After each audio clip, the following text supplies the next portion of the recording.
Lionel Messi ৩ গোল করে আগেই লড়াইটা জমিয়ে রেখেছিলেন।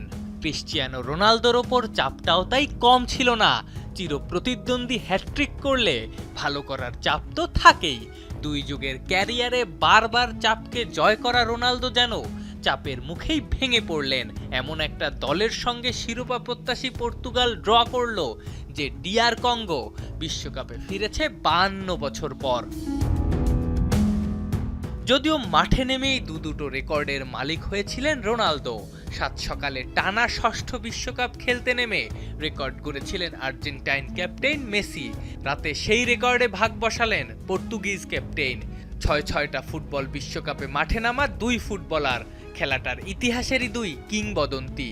এছাড়া ৪১ বছর ১৩২ দিন বয়সে পর্তুগালের হয়ে খেলতে নেমে বিশ্বকাপ ইতিহাসে দলের একাদশের হয়ে মাঠে নামা সবচেয়ে বেশি বয়সী আউটফিল্ড খেলোয়াড় এখন রোনালদো।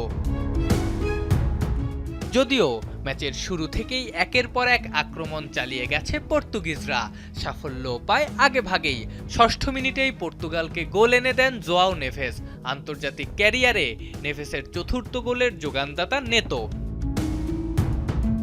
মনে হচ্ছিল ১ গোলের লিড নিয়েই বিরতিতে যাবেন CR7রা, কিন্তু প্রথমার্ধের স্টপেজ টাইমের ৫ম মিনিটে সব সমীকরণ ওলটপালট করে দেয় কঙ্গো। ডান প্রান্ত থেকে উড়ে আসা আর্থার মাসুয়াকুর ক্রসে হেডে গোল করেন ইউয়ান উইসা। আফ্রিকার দলটা সমতায় ফেরার পরই শেষ হয় প্রথমার্ধ। বিরতি থেকে ফিরেই দুর্দান্ত ১ গোল করেছিলেন জোয়াও ক্যানসেলো, তবে সঙ্গে সঙ্গেই অফসাইডের কারণে গোলটি ক্যান্সেলও হয়। তাতেই পর্তুগালের যেন কপাল পড়ে।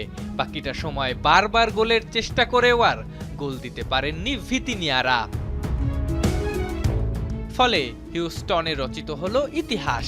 ৫২ বছর পর বিশ্বকাপে ফিরেই পর্তুগালকে রুখে দিল DR Congo. Afnan Piyal, Jamuna sports.